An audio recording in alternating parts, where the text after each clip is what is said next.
What is going on, you guys? Welcome back to the channel.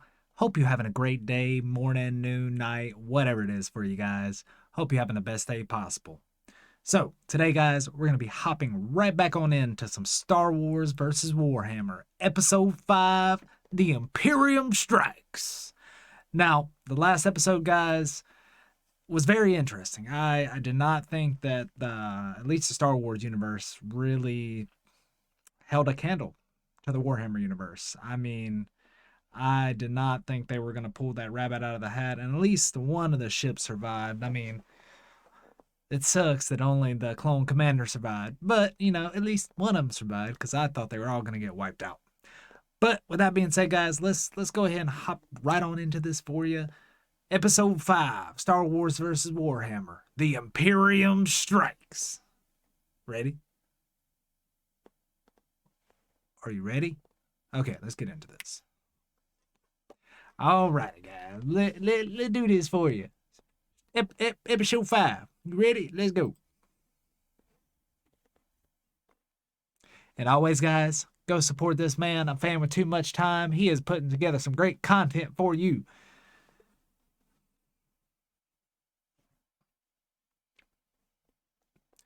A long time ago in a galaxy far, far away.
The ship quaked once more, resounding with a deep, thunderous thrum. Dr. Hackney was done asking nicely, done being tactful and careful, while the other two on the science team were too timid to speak up directly to a woman as formidable as Dr. Sheena. The ship was literally shaking. They were being confined to the laboratory. It was long past the time for temerity. What's going on, Doc? Tell us. What in the galaxy is happening here? Sheena, what did you do? Tell us now. The man half accused. Dr. Sheena hadn't spoken since arriving almost 5 minutes ago in the custody of 2 clone troopers. Dr. Hackney had known she had been conversing with the Jedi in charge of their expedition, but had been surprised to see her returned in custody. She didn't like Jedi. Everyone on the science crew knew that already. But what could she have possibly said to goad a man as tranquil as Renfai into doing this? She had spent the rest of the time after her return moping as if weathering some tragedy. The biggest tragedy, as far as the other 3 scientists were concerned, was that their lower-ranking staff members had been confined to their quarters suddenly and without explanation. Dr. Hackney's accusations seemed to finally snap her out of her torpor as her eyes raised and went wild. Me?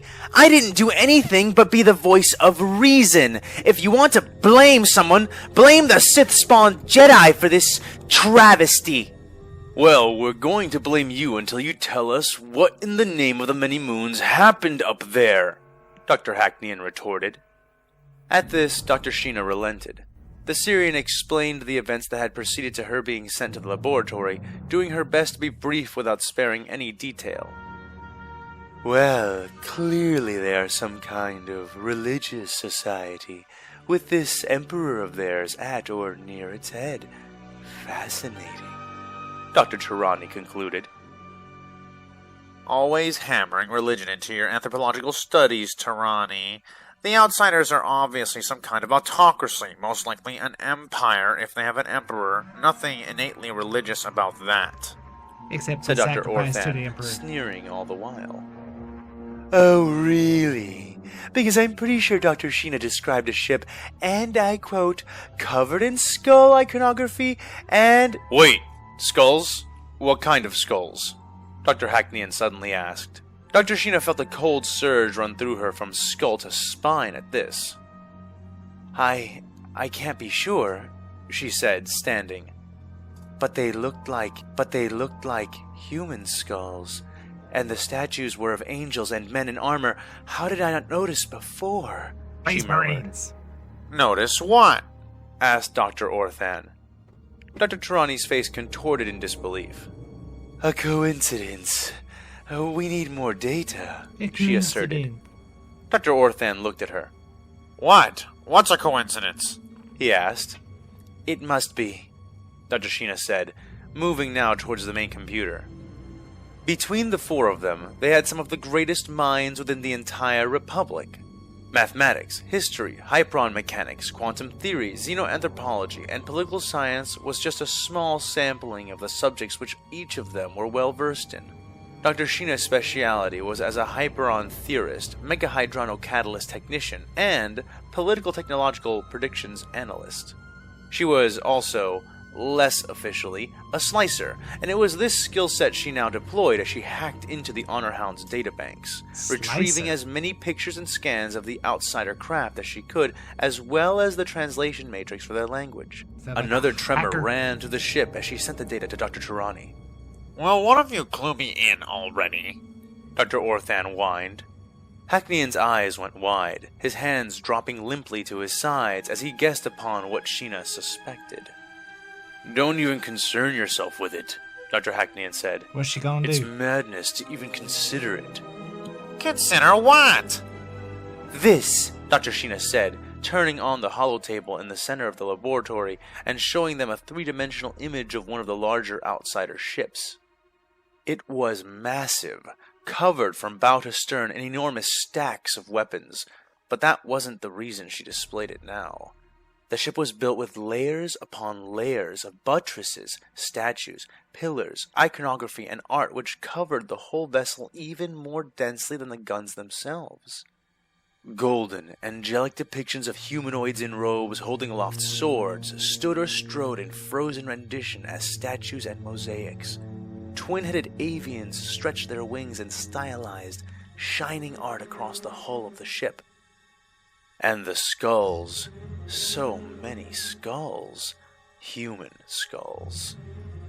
It's impressive, but what is this supposed to tell me? I don't know. Asked the doctor. Hackneyan wiped his face and scowled. Orthan, are you dense? Think for a moment. They came from beyond the edge of the galaxy. Their art is composed of human figures and human skulls. And if you had to describe that ship as something other than a ship, what words would you choose? Dr. Orthan shrugged. A transport. Temple? Try cathedral, said Dr. Trelawney. Again, Dr. Orthan shrugged. So what? They resemble humans, worship skulls, and fly around in cathedral ships. What is that? Oh no. Oh yes, Dr. Trelawney said triumphantly. By the splitting stars! Are you seriously suggesting they've returned from deep space? The carking... Dr. Orthan started, eyes going wide as saucers. The doors suddenly burst open then, and Dr. Orthan threw himself across the floor and under a desk. Standing at the entrance was Ren Fai and several clones, all armed. What are you the guys Jedi doing? had his lightsaber out, its golden blade burning the air, humming hungrily. Come on, now! He ordered, and with a little coaxing from the clones, the scientists began to follow as he led them out of the laboratory. Where are they going now? There were 14 clones of assorted ranks here. The captain of the ship and a sergeant leading the way while Ren Fai brought up the rear, making sure no one fell behind. Between them all were the scientists, with Sheena at the front of that group. What's happening? Dr. Sheena asked as she jogged alongside the clone troopers. We've been boarded. A retreat has been called. We are escorting you to the escape pods now, one of the clones said. The Syrian scientist felt desperate fear consume and replace the curiosity of her natural disposition. But at least the laboratory was not far from the escape pods. They reached the door access panel, and Sheena felt her heart leap into her throat when she saw it. Smashed. Someone had gotten here first, and had damaged the control panel to keep them from getting in. But she was relieved to find that it would not be enough, as one of the clones retrieved a code cylinder from his belt pack. The trooper walked to the door and fit the cylinder into a slot in the wall, forcing the door to open. As the Durasteel door slid back, a massive blue arm extended out from the now open room, seizing the clone and yanking him inside. The man screamed, but only for a few seconds before his voice was drowned out by the sound of blaster fire. The 13 other clones that were traveling with them had formed up on the opposite side of the door and began firing into the room. Sheena stumbled away, falling onto her rear as she watched the clones empty their blaster packs into the escape pod access. Suddenly there was a sound, like thunder, but shorter, deeper. It shook the doctor to her bones, and her hands snapped up to her head to cover her ears, but suddenly she found herself bewildered as a warm, wet sensation washed over her. Her hands pulled away, coated in deep, arterial red. Blood. It was hot, extremely hot, and yet her hands, her arms, her whole body felt cold. She looked up, blinking droplets of color out of her eyes, watching. 5 bodies went flying, falling into pieces with just 2 shots of whatever that weapon had been. The clone troopers it had struck turned into smears of brilliant color against the back walls of the hallway. They didn't even scream, they were just dead, gone before they'd realized it. Dead. Someone was screaming for them. Dr. Sheena looked back, expecting to see Dr. Tirani letting loose with all the force in her lungs, such was the wailing she could hear. But it wasn't Tirani making the sound. That much was clear as Sheena's eyes found the other doctor's face, skin paling, mouth pursed, eyes bulging. It was Dr. Sheena herself who was making the noise, the realization terrifying her even more than the gory spectacle she was being forced to witness. She clapped her hands over her own mouth, regretting the action instantly as the bitter, powerful taste of blood touched her lips. Renfai leapt across the corridor then, landing next to the door and seizing the code cylinder, which was still protruding from the wall. Maybe he can In the same instant, the large blue arm which had taken the first clone reached out and grabbed Renfai by the collar. The doctor had a better view of it this time, enormous, metal, mechanized.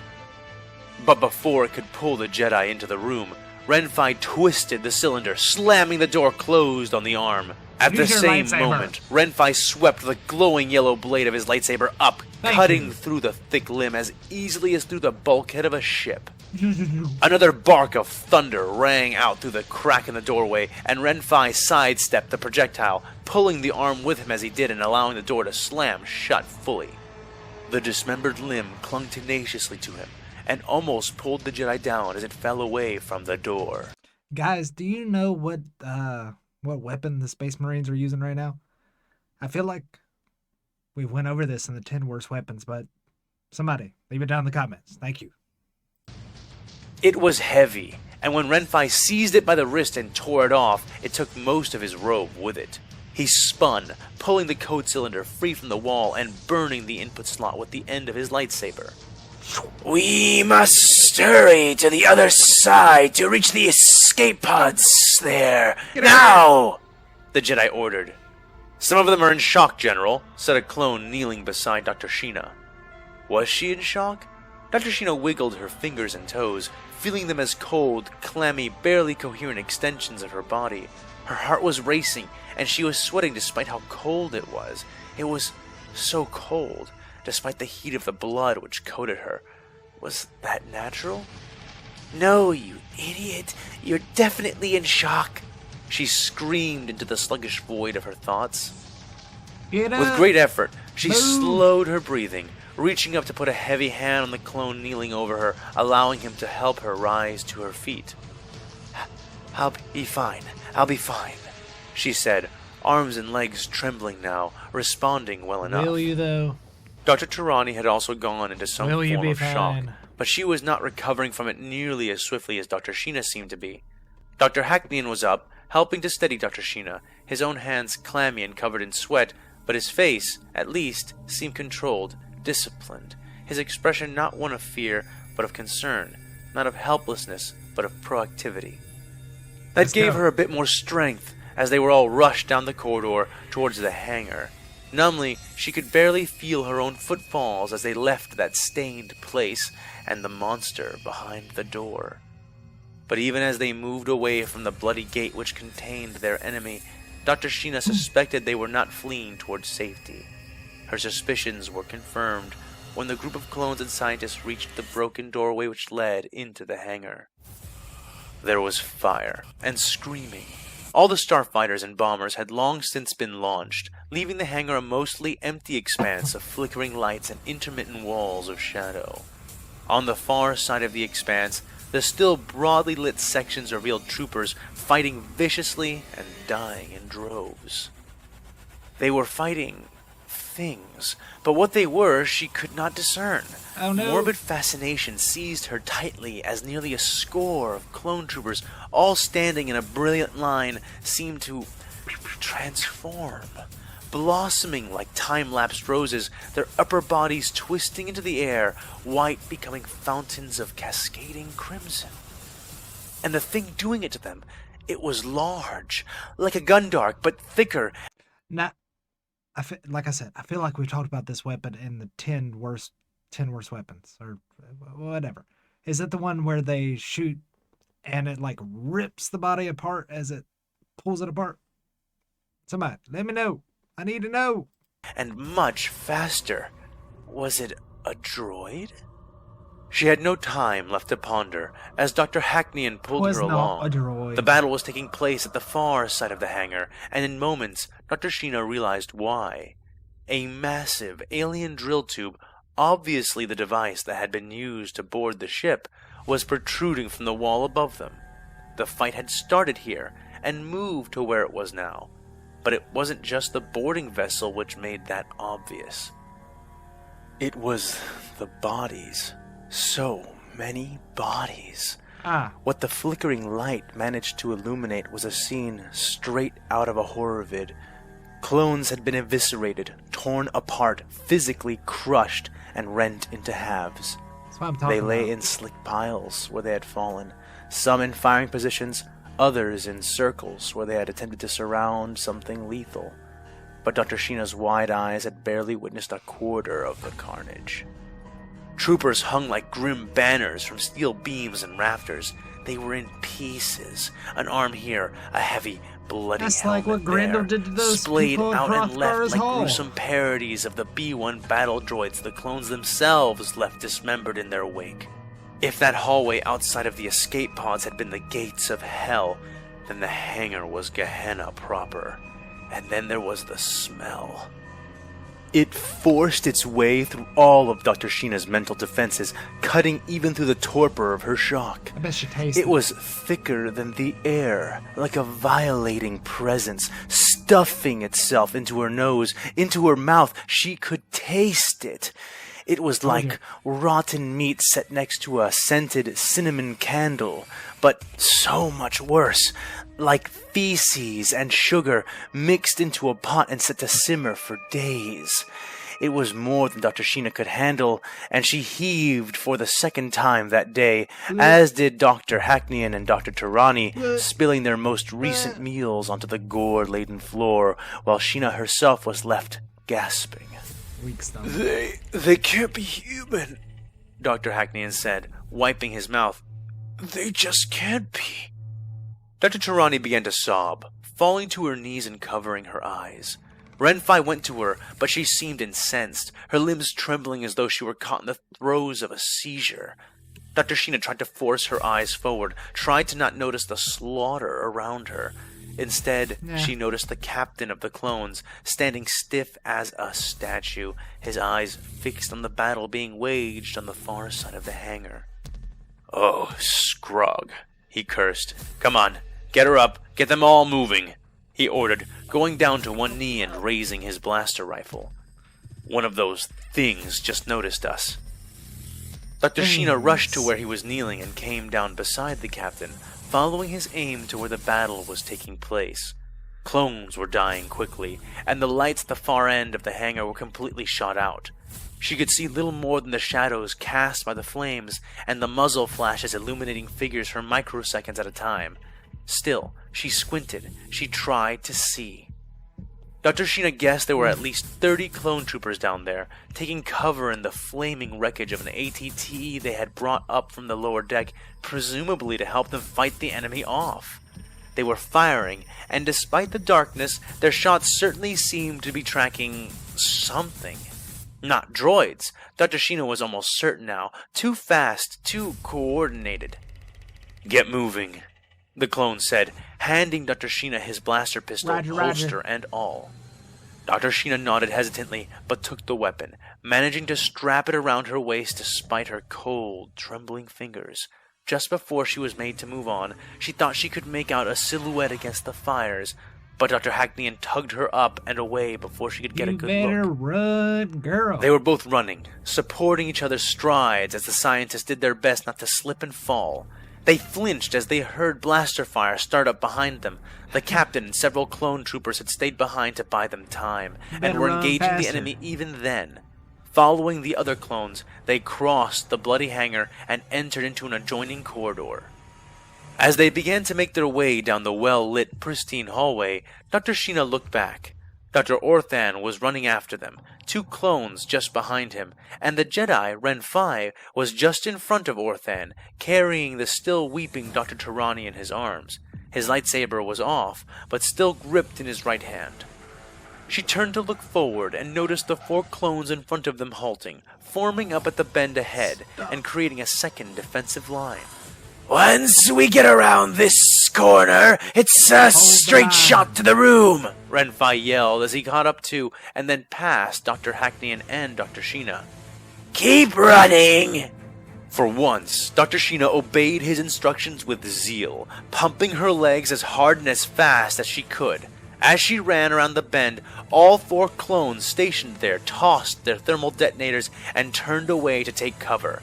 She screamed. Dr. Orthan had still been behind them, but she couldn't hear her own voice as a thunderous explosion of air and heat gusted through the corridor and pushed her face down into the floor.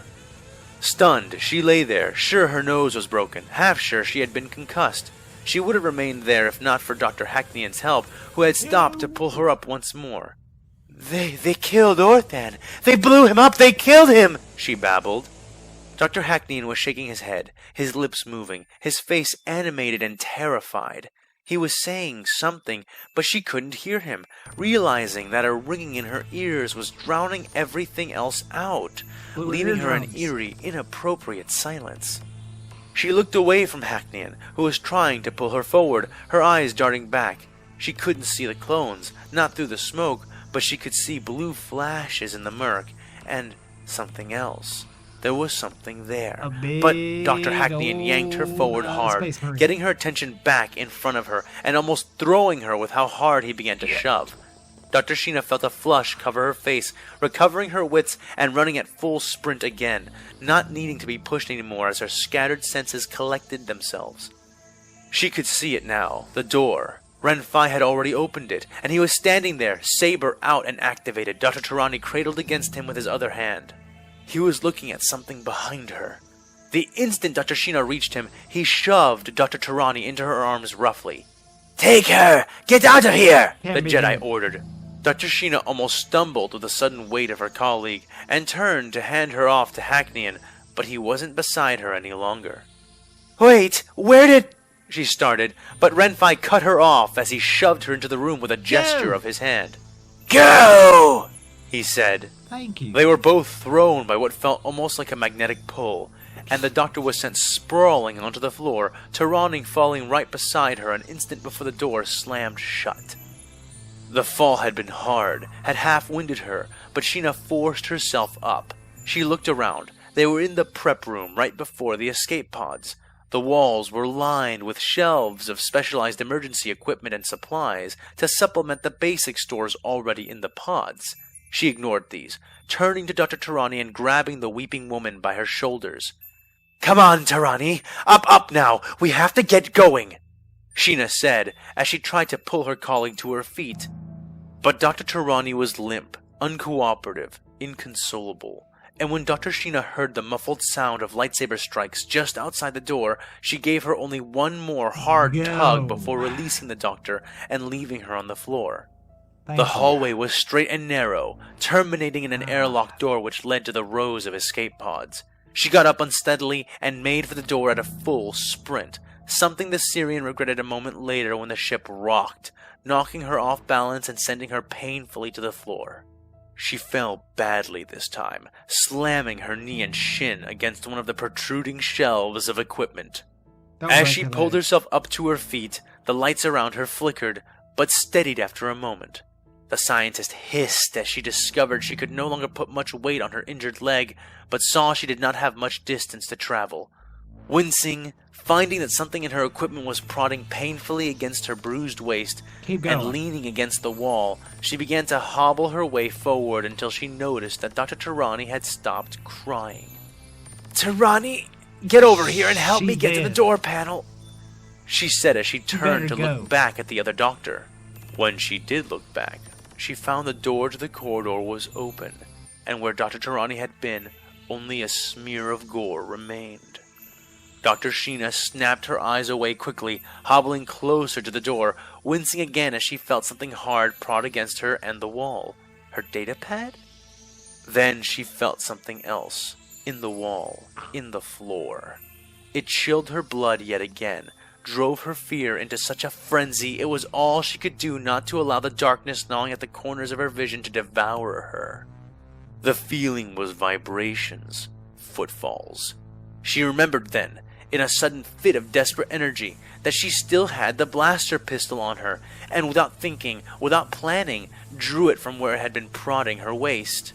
She spun on her good leg, ignoring the surges of agony which her injured leg protested with, and fired. What are her you unexpected shot flew through the air, clean and level despite her lack of training and current condition. It scorched the air of the hallway, sped through the door leading out, and hissed against the wall. There was nothing there, nothing behind her. The doctor held herself rigid, panting, sweating as she watched for movement, any movement.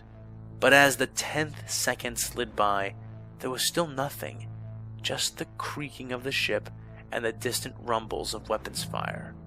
Swallowing the lump which had formed in her throat, Dr. Sheena turned back toward the door, pistol still in hand, making her way to the panel. She felt something again, another rumbling in the wall, more vibrations behind her. She didn't turn this time, hobbling the last few steps to the control panel, feeling her skin crawl with each mechanical thump which rang through the wall she leaned on and the floor she stood on.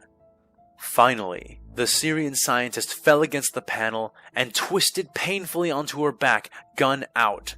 Her pistol was trembling so hard in her hands that she doubted her aim would be able to hit any kind of mark this time, but that was beyond her concern, because there was no mark. The hallway, the prep room, the doorway, it was all still empty. She swallowed again and tasted bile there. Was she completely mad? Had she already lost her mind? I don't think so. Slowly, gingerly, she turned back towards the control panel, gripping its sides tightly as the ship creaked around her, almost as if in response to her own movements.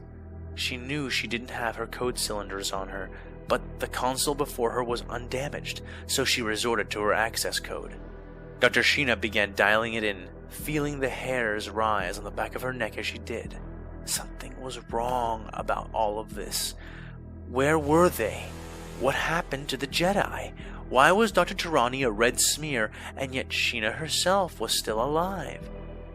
And then, a cold, black thought struck through her, slid into her mind like an assassin's knife. Her fingers hovered above the last key, not having pressed it yet, a bead of sweat and blood dripping from the digit onto the control panel. She released the blaster pistol, her grip failing her, allowing it to fall to the ground with a clatter. Hands numb, she drew out her datapad instead, and with trembling fingers she opened up the translation matrix which she had downloaded earlier. Ready for input. The datapad chimed. She took a deep breath, steadying herself as much as possible, given that she was almost certain that, despite present appearances, she was already as good as dead. She tried to speak but coughed and had to start again.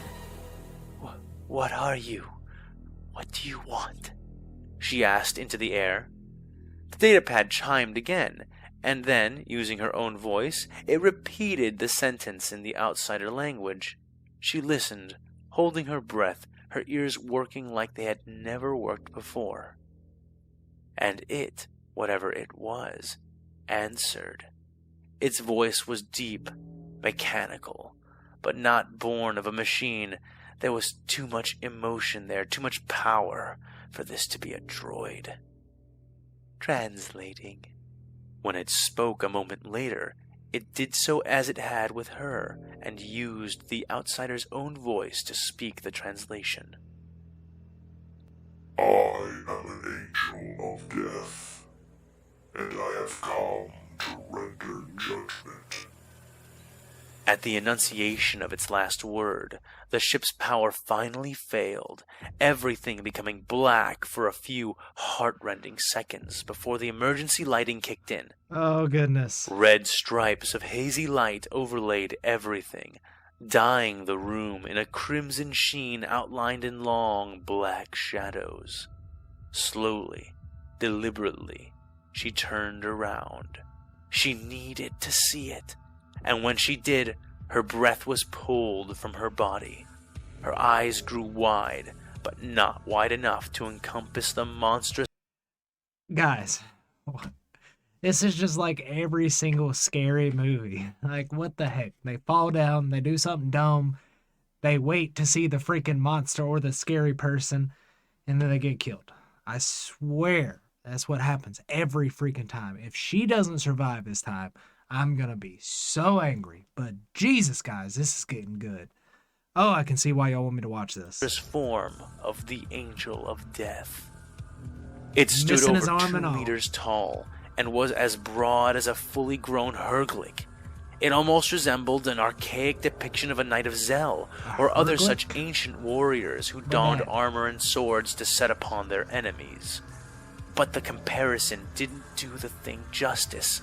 It was more like those ancient men had somehow looked upon this thing and had tried in vain To recreate it. imitate the wonder of it, the terror of it.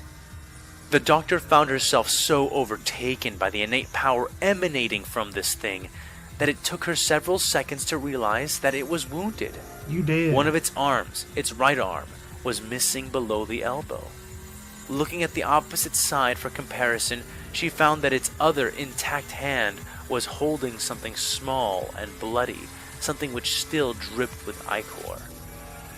She let her eyes wander back to the softly glowing lenses of its head. Is it Ren It 5's was head? looking down directly at her, and the attention alone felt lethal, as if it could smash her flat with just its eyes. She wondered, briefly, why she was even still alive. And then she remembered. It had been watching her type in her code, memorizing her security password. She looked down at its boot, the blue armor there more than just lit in red, but covered in it. Swallowing, she turned back around, looking down at the console. It hadn't shut off, still glowing a soft blue in the hazy light. It was still waiting for her last key. Dr. Sheena breathed in, feeling her mind frenzy behind her eyes, feeling her subconscious turning inside out in an attempt to save her. She breathed out and pressed the key. The console screen turned green and the airlock opened. At the same moment, a bright yellow beam of light sprang forth, humming in the air less than an inch from Sheena's own face. It was holding Ren-Fi's lightsaber in its dripping fist. She knew what came next. The blade pulled away as the being, the angel, reeled back its arm. Sheena felt her lips twitch as she turned around one last time. Her heart was hammering, but her mind was oddly calm. It held the sword of light out like a proper executioner. It would end her cleanly and at once. She watched it, and it watched her. Hands at her sides, chin tilted up, eyes open. Take me. It gave Sheena the slightest hint of a nod, and swung. She didn't have time to close her eyes, even to blink. So she watched as the yellow blade flashed through the air, watched as the ventilation shaft to her right suddenly burst open, a bright blue saber flying out from it, as Gaffin spun like a rotary blade through the air. He collided with and caught his master's yellow sword on his own beam of azure light. His face was fierce, full of fear and rage, full of conviction and purpose. Even as Dr. Sheena began to stumble back, Gaffin turned to her, eyes meeting hers for less than a second as his free hand thrust forward in her direction. At the gesture, a force, like a wind, but stronger, more shaped, more precise, more focused, picked her up and threw her into the room beyond. Inside, row after row of escape pods sat, Get out of awaiting there! use, and she landed almost inside of one, crying out as she fell against the bad side of her leg. She grabbed the handle near the door of the nearest pod and hauled herself up and over the lip, looking back to see Gaffin the Padawan doing his best to hold the monster in the hallway. He was much smaller than the Angel of Death, and was combining that with his agility to bolster his advantage. But already she could see it wouldn't be enough. Yeah, Watching didn't your as the master already inhuman die? thing Gaffin contended with weaved and moved, blocking his strikes and nearly landing several of its own. The pace of it was making Dr. Sheena disbelieve her own eyes. How could something so large and Move so so fast. heavily armored move like that?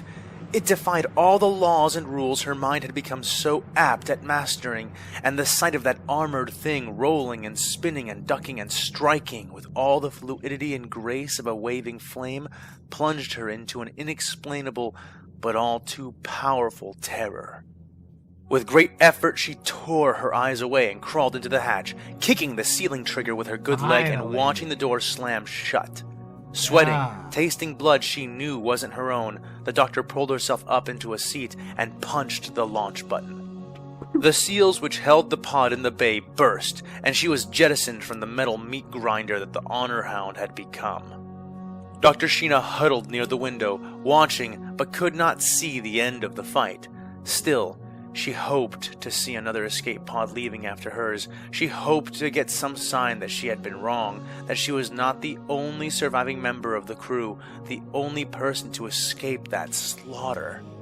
What Might she be saw wrong. instead was the wreckage of the fleet which surrounded her.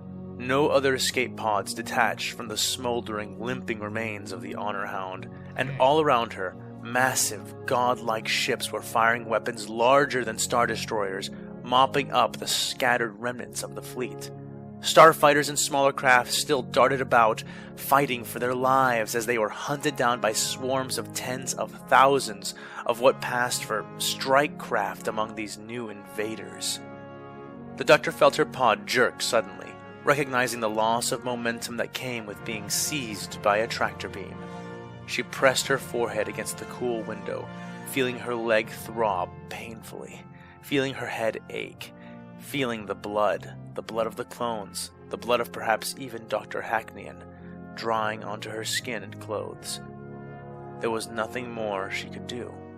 No more places she could run to as her pod was pulled in. The ship which was pulling her in had not stopped its own movement, and that much was evident in how long it was taking to pull her in. Dr. Sheena bit her lip as she was drawn further and further from the battle. She wanted to hope that she was being rescued, but the logic of that didn't sit well within her. Why wasn't the enemy pursuing? Why would an escaping ship even bother with her? Soon, she You got found the the ship she was codes. being pulled into was mostly unpowered, red emergency lights bathing the small hangar. She felt the last dredges of her adrenaline course through her as shapes approached the pod from the darkness, but she stayed put.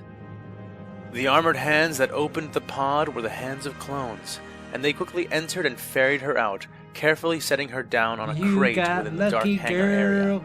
She was stunned, relieved, and deeply confused. "What's going on?" I don't she know. asked. A clone which sat beside her gave her a painful slap on the shoulder and a laugh. "We're getting out of here, that's what."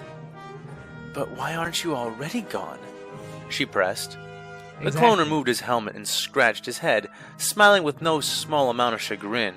He offered her a Bacta inhaler as the other clones went into her pod and began to dismantle its rudimentary hyperdrive. Bucket, which was what the clone called itself, explained that they had escaped the battle by shutting down almost everything and acting like a dead ship with burning engines. And apparently, the only reason this had worked was because the ship was extremely close to being exactly that, and their navicomputer had been badly damaged. So you picked me up because you needed my hyperdrive computer? The clone smirked. You're welcome! The clones wasted on no the money. time in hooking it up and getting it working, but Dr. Sheena had collapsed flat on the crate and fallen unconscious long before they managed to jump to hyperspace.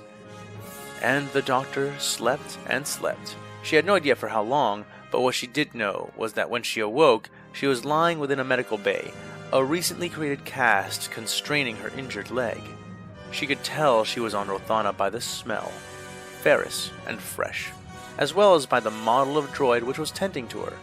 It had clearly just injected her with something to wake her up, and she could see why right away. The doctor was surrounded by 3 Jedi and a clone. The nurse droid that had been tending to her That can drifted be out of the good. room, and one of the Jedi approached the right side of her bed.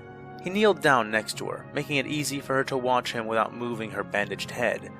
He had a kind but concerned face. She did not know him. I understand that you've had quite an experience, Dr. Sheena. We hate to follow that up with questions so soon after what happened, but we are finding ourselves facing a little bit of an emergency, and we could use your help. A little bit. Dr. Sheena chuckled at his understatements, and then Yeah. laughed more loudly. In her mind, the horrors she had seen still reached out at her, grasping at her. She laughed at them. She mocked them with her laughter, because she had lived. She had survived Hell's touch, and now all it could do was scream at her in her own voice from the For confines now. of her memories. Impotent, For now. unreal, a failure. She laughed and laughed, because victory had never tasted so bitter and yet so sweet. This seemed to greatly affect the clone and the youngest Jedi, but a raised hand from the one speaking to her was enough to calm them as her manic episode wore itself out. Tell me, Mr. I'm sorry. What was your name again? Dr. Sheena asked. Please, call me Obi-Wan, he said. Well, Obi-Wan. You can call me Ben. Do you know anything Ben of the Kenobi. Pius Dia?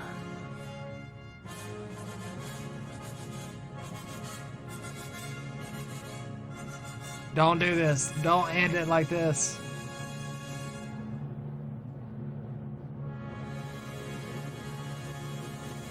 Yeah. What in the freak, you guys? What the freak? Where's my mouse? Oh, come on. It's over. Jeez, guys, what did you get me started on? My goodness, this writing is getting better and better by the freaking episode. Man, that literally was like a horror flick. And God, I'm glad she actually survived. I'm glad she didn't do what all the girls do in the horror films and just kick the bucket. But guys, wow. What do you guys think? Do you think the Padawan survived? Because I do not think he's going to survive, especially after his master has already been taken out. Yeah. So this is going to be crazy, you guys. The Jedi, they is not ready for this. They are not ready for the Warhammer universe to come at them. Oh my goodness. But guys, so I was reading in some of my comments that you were saying that one ship was a universal transport ship. You were also telling me it didn't have shields. As well as, this, I've heard, you told me this will happen in later episodes, but it was carrying the populations of several planets. And, yeah, that clone commander just flipped that hyperdrive or hyperspace safety off and just rammed straight into him and took him out. I guess we could see why they decided to attack you guys because y'all were just dumb. Dum-dums. You started this. You started this, you guys. But with that being said, guys, that's going to be the end of the video. Oh, guys, I think I want to watch another episode tonight, but I'm going to hold off. We're going to say that for later. But, guys, y'all have a great rest of your night. Before you head out that door, let's beat up that like and subscribe button. Use the force, use your hands, whatever you got to use. Turn on the notifications. We almost at 1,000. I feel like by the time this episode comes out, we might even be at 1,000. But, guys, y'all have a great rest of your night. Peace, love, happiness to you. And always, guys, be easy. Love y'all. Be good. Be easy.